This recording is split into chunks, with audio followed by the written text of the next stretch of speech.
From years of anxiety to warrior and mentor, Bradley Robinson created the Anxiety Project to help you end your anxiety naturally. Let's mold the new you and let's end anxiety together. Hello and welcome to episode 200 of the Anxiety Project podcast. I am Brad Robinson. Yeah, it's 200. I personally can't believe it. I remember sitting in the coffee shop years ago thinking, hey, I should probably do a podcast. I know people will find this information, these tools, these strategies to be enlightening, useful, life-changing.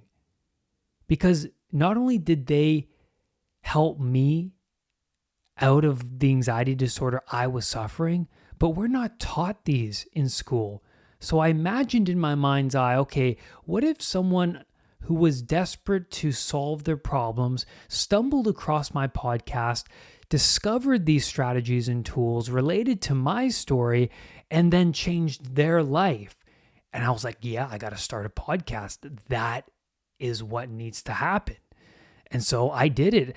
There was little fear about, well, is anyone really going to listen to it? I knew this would resonate with at least one person out there who was struggling. And I just wanted to change that one person's life.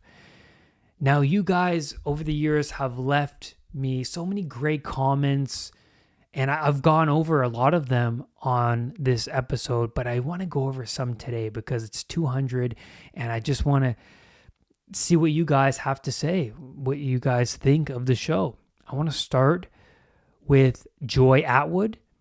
Great video, Brad. I wait for your videos every week. You are genuine. Thank you, Joy. I really appreciate it. M. Manish says, every time you help me, Brad. That's awesome. I am so grateful. Daniel Hewson says, your videos are fantastic, man. I am slowly making progress on ending this brutal reign that health anxiety and cardiophobia have on me. Cheers. Daniel, awesome. Keep working at it, man. And keep listening, keep growing. D says, so glad YouTube recommended your channel. Thank you. Thank you, D. Man, you guys are awesome. Joe says, thank you so much. I don't know if it's the fact that I'm coming down from an anxiety attack, but this is the only video that's helped me with this attack. Man, I mean, if you find this podcast to be enlightening and useful, and if it has changed you in some way, please share this with somebody else because you might just change their life by doing that. Thank you, everybody, for being here for 200 episodes. There's no plan. I'm just going to keep on going, and let's keep going today. I'm talking about finding meaning because I used to be aimless in my life.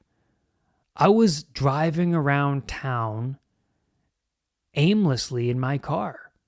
That's what I was doing for a long time. I was bored. I got in my car, drove around, got a coffee, blasted Nirvana.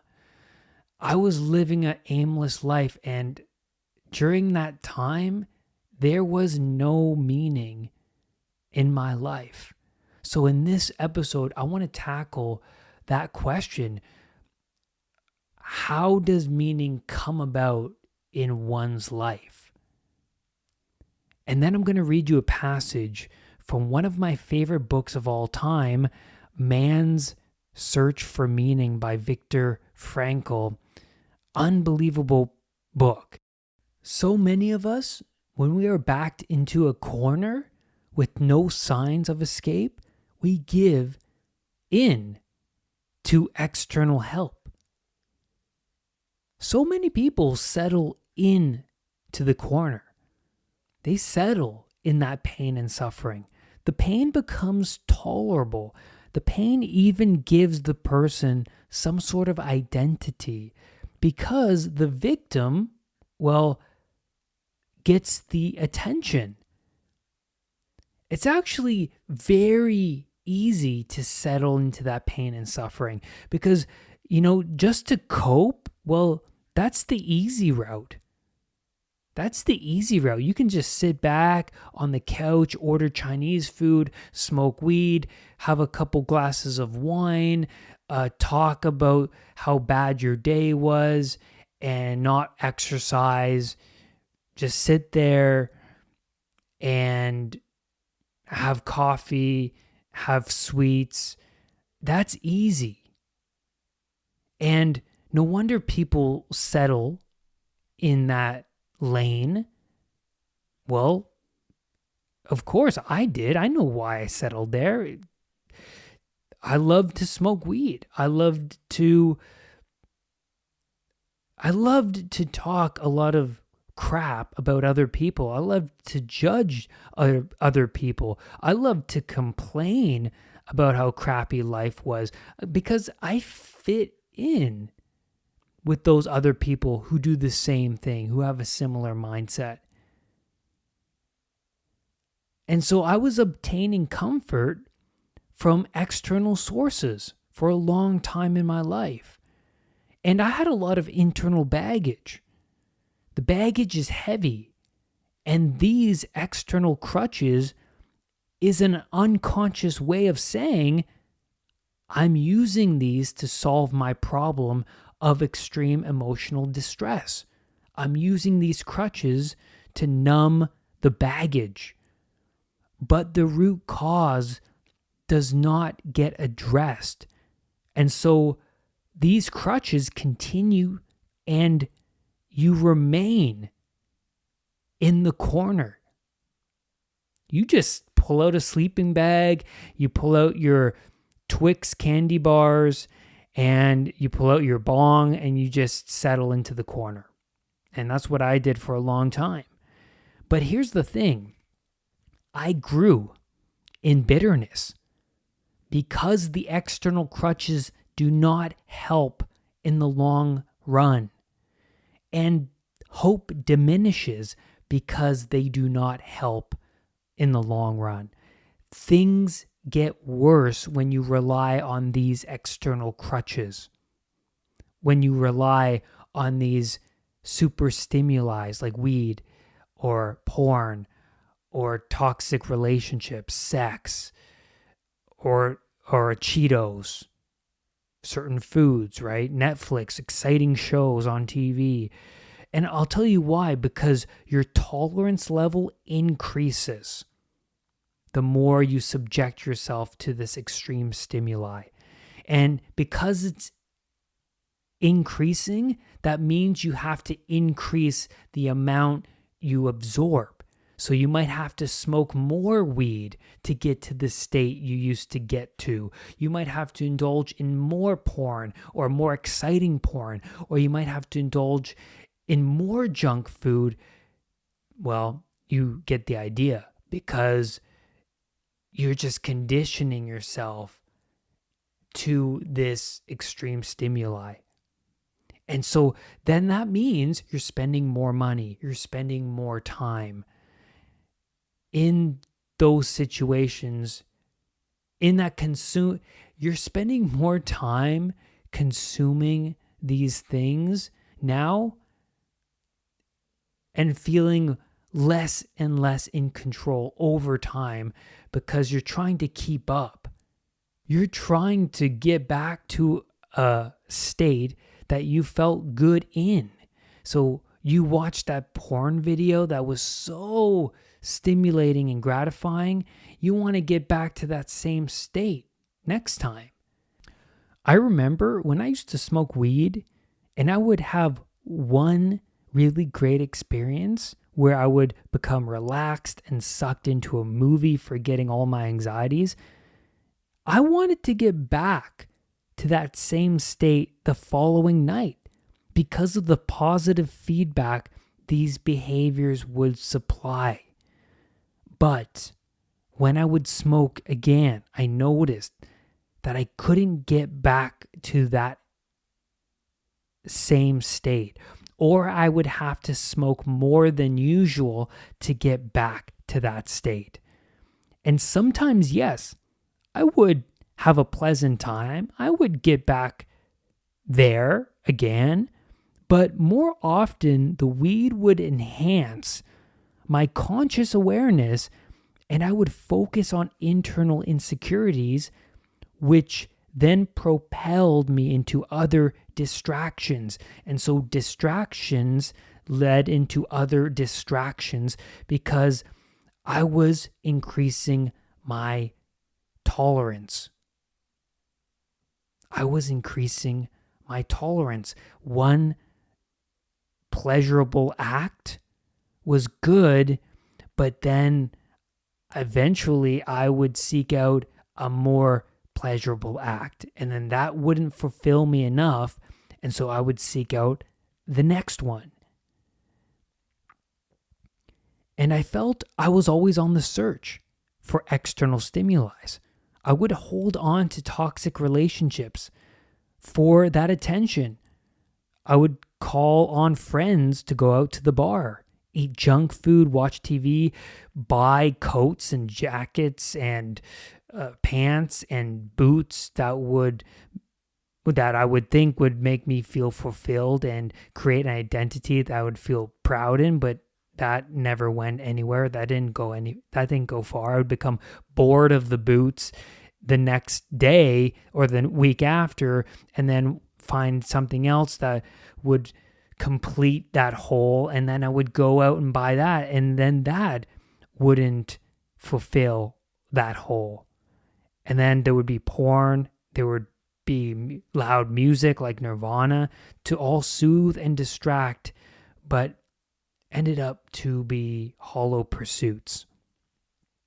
And so, like I said at the beginning of the podcast, I was driving around aimlessly in life. Literally, I would take my car out late at night and drive around town cranking music. The more I was aimless, the less meaning there was in my life. I was the most lost at this time in my life.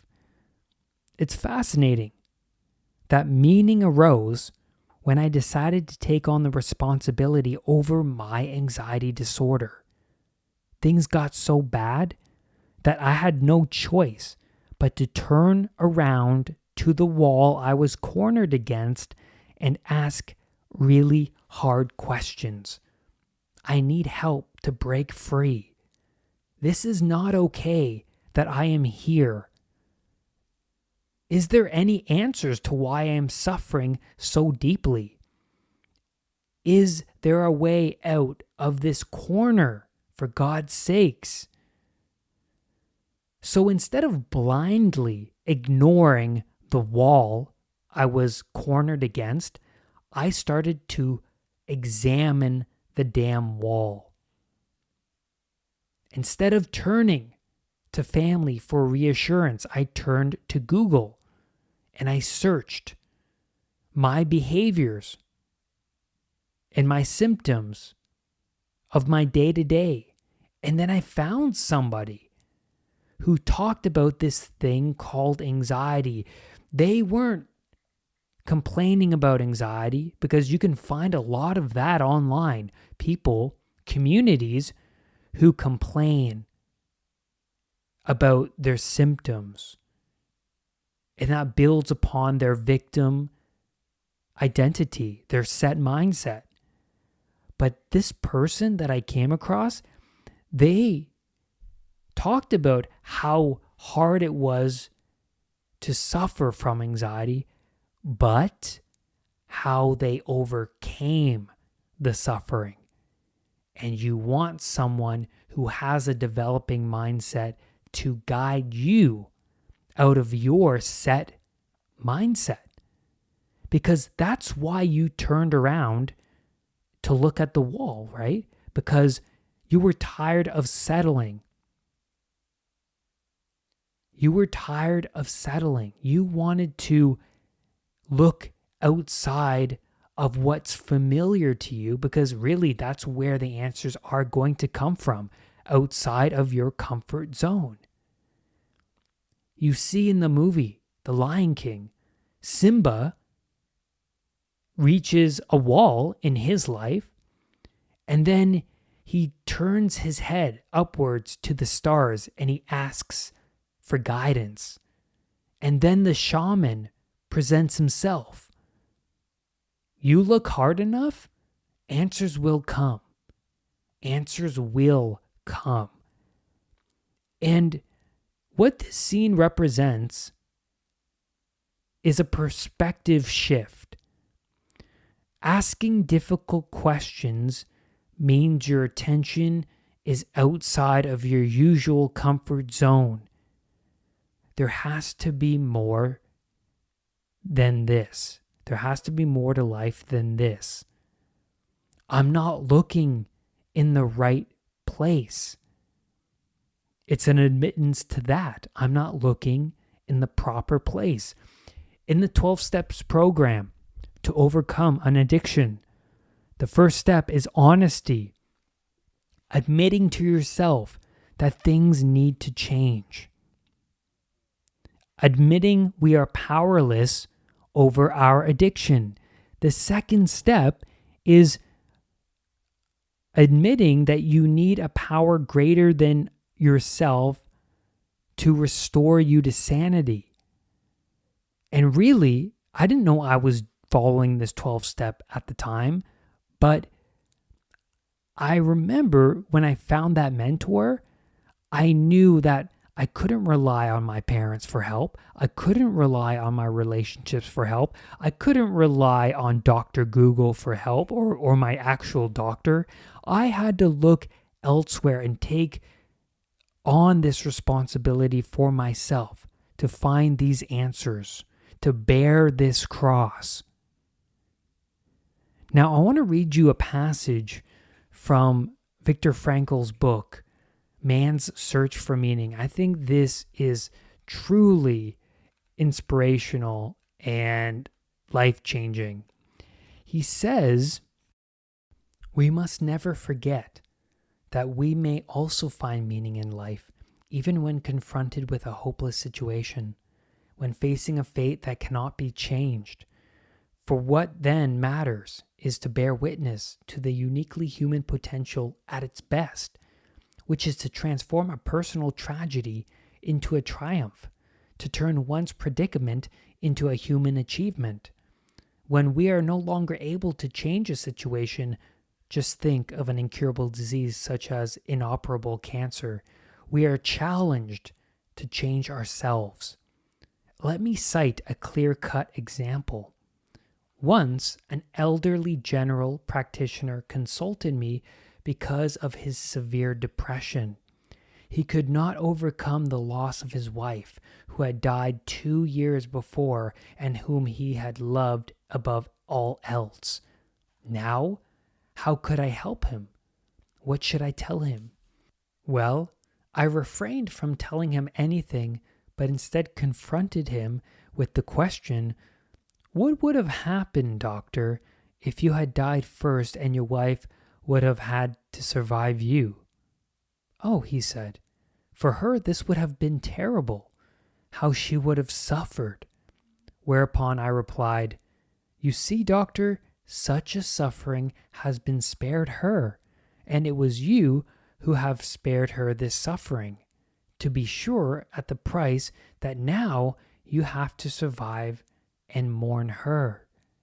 He said no word, but shook my hand and calmly left my office. In some way, suffering ceases to be suffering at the moment it finds a meaning, such as the meaning of a sacrifice. Of course, this was no therapy in the proper sense, since first, his despair was no disease, and second, I could not change his fate. I could not revive his wife, but in that moment I did succeed in changing his attitude towards his unalterable fate, inasmuch as from that time on he could at least see a meaning in his suffering. It is one of the basic tenets of logotherapy that man's main concern is not to gain pleasure or to avoid pain, but rather to see a meaning in his life. That is why man is even ready to suffer on the condition to be sure that his suffering has a meaning. Viktor Frankl noticed in the concentration camp that when people, the prisoners, when they lost hope, they died. They had no reason to live. There was one instance, I think it was Christmas Day, the prisoners thought, hey, if I can hold on to this suffering until Christmas, then I will be set free. But when Christmas came and they realized we're not being set free, they died because they lost hope. Their expectations were not met. And that's fascinating because in their mind, they were expecting a certain outcome to relieve them of this pain and suffering.